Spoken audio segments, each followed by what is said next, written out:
একটা মুখ্যমন্ত্রীর শুধু দলের নয়, রাজ্যের, এটা আপনাকে আমি বুঝিয়ে দিয়ে গেলাম, শিখিয়ে দিয়ে গেলাম। যেটা আপনি করতে পারেননি সেটা শুভেন্দু অধিকারী করার চেষ্টা করলো। এই একটা লিখিত আপনার একটা চিঠি আমাকে ভিকটিমের ওয়াইফ, মানে যে ছেলেটি মারা গেছে তার স্ত্রী আমার হাতে দিয়েছে। আমি ফ্যামিলিতে ছিলাম, আমার সঙ্গে রাজ্য মন্ত্রিসভার 2 সদস্য অর্জুন সিং এবং সুমনা সরকার ছিল। Local MLA Sudipta, doctor Rajesh Kumar এবং নৈহাটির এমএলএ সহ এমএলএরা ছিলেন। ডিজিপি সাহেব ছিলেন সিদ্ধিনাথ গুপ্তা, ডিএম ম্যাডাম ছিলেন এবং সিপি ব্যারাকপুর ছিলেন। আমি প্রথমেই পরিবারের প্রতি সরকারের পক্ষ থেকে কৃতজ্ঞতা জানিয়েছি যে তারা এই মৃত্যুকে নিয়ে রাজনীতি করার সুযোগ কাউকে দেননি। এবং গতকাল প্রাক্তন মুখ্যমন্ত্রী এসেছিলেন, আমাকে বলতে দেন আপনি। প্রাক্তন মুখ্যমন্ত্রী এসেছিলেন, সেখানেও ওনারা বাড়ির লোকেরা দেখা তো করেনি। ওনার দাদা শুধু বলেছিলেন যে আমি বিচার চাই, বিচার দিতে পারবে লোকাল প্রশাসন, অর্থাৎ তিনি পুলিশ এবং রাজ্য প্রশাসনের উপর আস্থা রেখেছেন। এটা একটা বড় পাওনা। পশ্চিমবঙ্গের রাজনীতিতে বিভিন্নভাবে, ধরুন কোথাও পুলিশের গুলি চালনাতে, সেখানে পুলিশের দোষ বা অন্য কার দোষ আমি জানি না, রাজনৈতিক সংঘর্ষে, বোমাবাজি, বন্দুকবাজি, সংগঠিত রাজনৈতিক সন্ত্রাস এবং পুলিশের হেফাজতে বা রাজনৈতিক হেফাজতে অনেককে রাজনৈতিকভাবে তুলে নিয়ে গিয়েও খুন করা হয়েছে, এমন অনেক উদাহরণ রয়েছে এই পশ্চিমবঙ্গে। কিন্তু আপনারা, আমি প্রয়াত জ্যোতিবাবুর কথা বলবো না, প্রয়াত বুদ্ধবাবু এবং প্রাক্তন মুখ্যমন্ত্রী মমতা ব্যানার্জির সময়ে একটা উদাহরণ দেখাতে পারবেন না যে রাজ্য সরকারের প্রশাসনিক প্রধান মুখ্যমন্ত্রী, তিনি রাজ্য মন্ত্রিসভার সদস্য ডিজিপি, তাকে সাথে নিয়ে রাজনৈতিক ভিন্নমত পোষণ করা লোকের বাড়িতে এসেছেন। তার বক্তব্য শুনে তাকে সরকারের যে কর্তব্য সেটা পালন করার জন্য, এই উদাহরণ আপনি পাবেন না, যেটা আমাদের সরকারের সময় আপনারা দেখতে পাচ্ছেন। পরিবারও কমপ্লিটলি তৃণমূল পরিবার, ওর মিসেস কাউন্সিলর, তারাও বর্তমান সরকার এবং পুলিশ প্রশাসনের উপরে, হায়ার লেভেলের উপর, লোকাল পুলিশের উপর ওদের অভিযোগ আছে, সিপি ডিজিপির উপরে, ডিএম এর উপরে, চিফ মিনিস্টারের উপরে, লোকাল এমএলএর উপরে কনফিডেন্স রেখেছে। এটা আমাদের বড় পাওনা। ওনার পরিবার আমার কাছে 2টো জিনিস চেয়েছেন। বলেছেন পুলিশের হেফাজতে মারা গেছে এবং আমরা জেনেছি শারীরিক অত্যাচার হয়েছে। আপনাকে দোষী পুলিশদের বিরুদ্ধে কঠোর ব্যবস্থা নিতে হবে।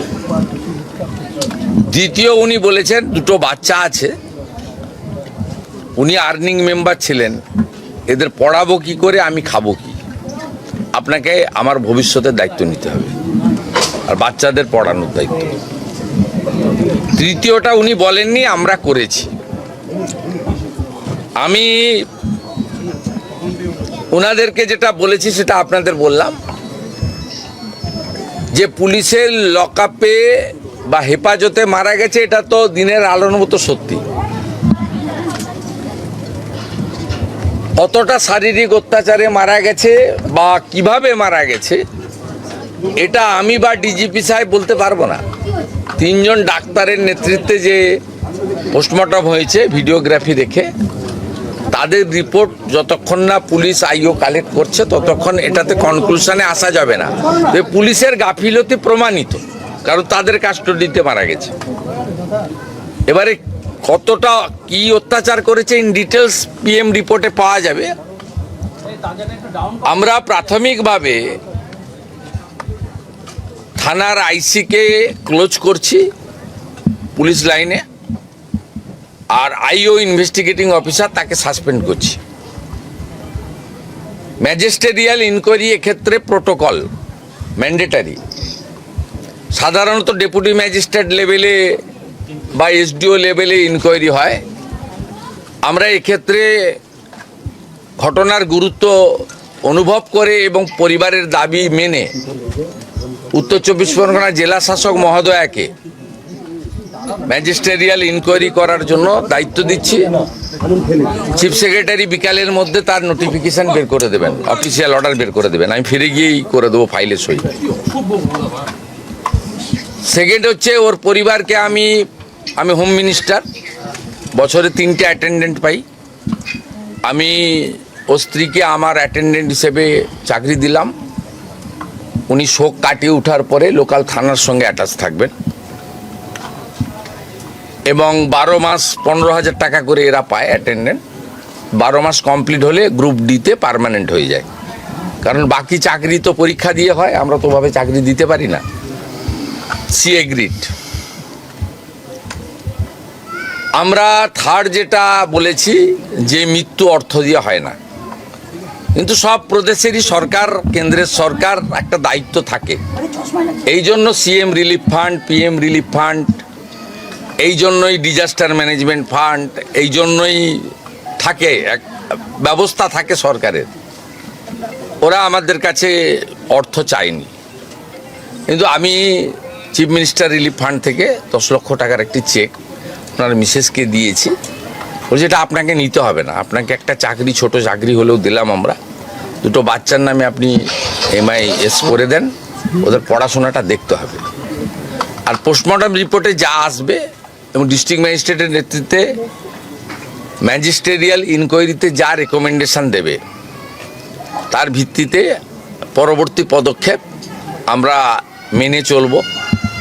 কাস্টোডিয়াল ডেথের ক্ষেত্রে সুপ্রিম কোর্টের, NHRCর এবং রাজ্য সরকারের নিজস্ব কিছু ব্যবস্থা রয়েছে, সেই ব্যবস্থা মেনেই এটা করবেন। ডিজিপি সাহেব পার্সোনালি এবং হোম সেক্রেটারি ম্যাডাম পার্সোনালি এটা লুক আফটার করবে এবং আমাকে রিপোর্ট দেবে, এবং MLA এবং সিপি প্রপারলি লোকাল ফ্যামিলিকে ইনফর্ম করতে থাকবে যে সরকারের ইনভেস্টিগেশন এবং তার অ্যাকশানের প্রসিডিওরটা কি হলো। গতকাল মমতা ব্যানার্জি তিনি অভিযোগ করছিলেন তাকে নাকি মারার চেষ্টা হয়েছে ইত্যাদি ইত্যাদি। দেখুন, আমি আপনাকে প্রথমত বলি, উনি প্রাক্তন মুখ্যমন্ত্রী এবং একজন বিশিষ্ট রাজনৈতিক নেতা বা নেত্রী হিসেবে প্রোটোকল পান জেড প্লাস নিরাপত্তার।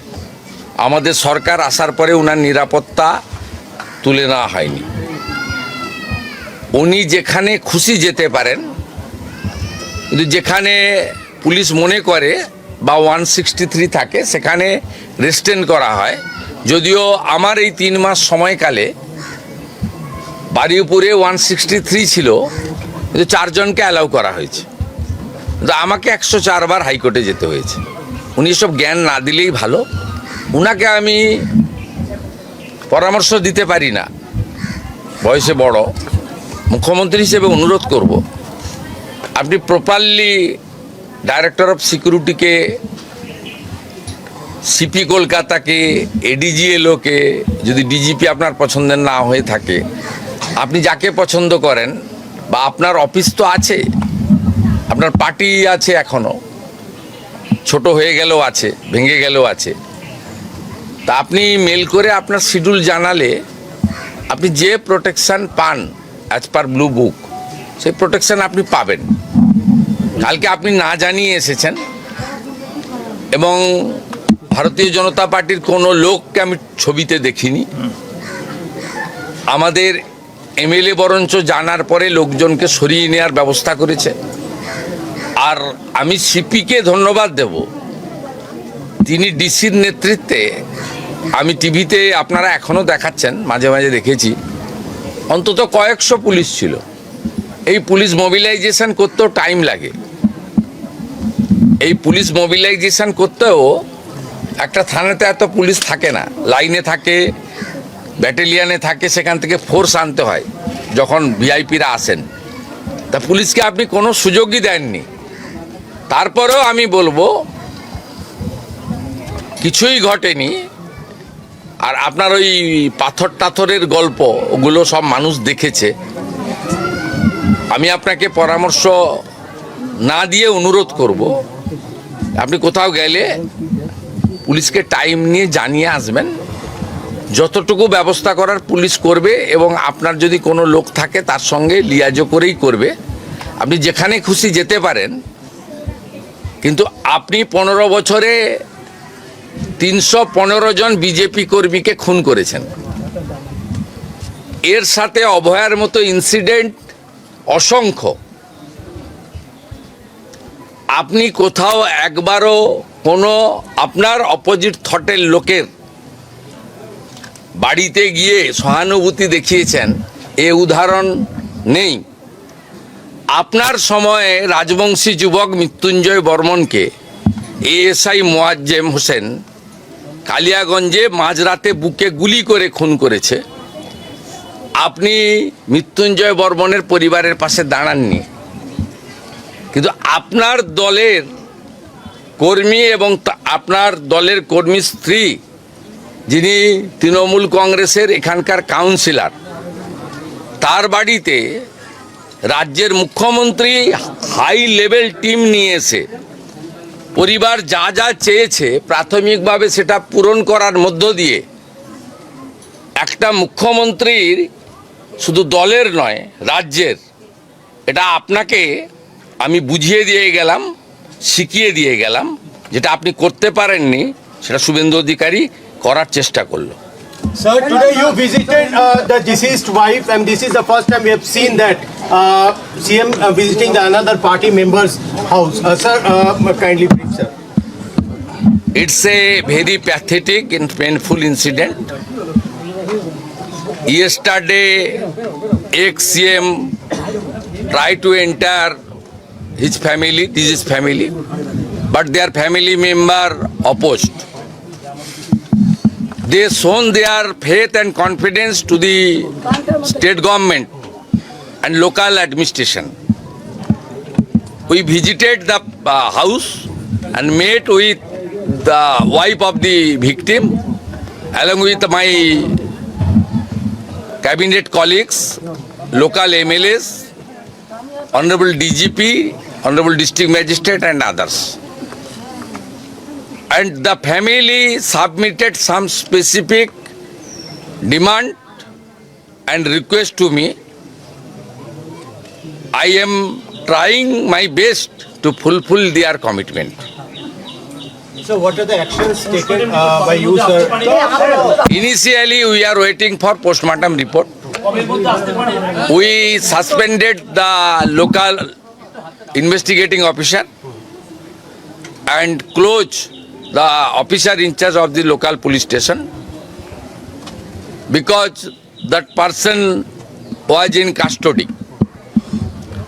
Second thing, under the leadership of the district magistrate, the magisterial inquiry will start and they will find out the actual reason. State government declared one service to victim wife. She will engage soon, and on behalf of the state government, we handed over a 10 lakh rupees check to family. Family accepted it. We are satisfied. Sir, who attacked Mamata Banerjee? Because she alleges it was a planned attempt to assassinate her. And she alleging that towards the BJP. No, it's a political motivated. Mamata Banerjee should look why a chief minister, the functioning of a chief minister, what type the public is need. In her regime, 315 BJP worker brutally killed by the then time. Not a single case. She visited the site, she met with the family, declared any compensation. Yesterday, she came here to disturb the area, not inform the police properly. She is holding the Z plus category. Don't try to disturb the normalcy of the state.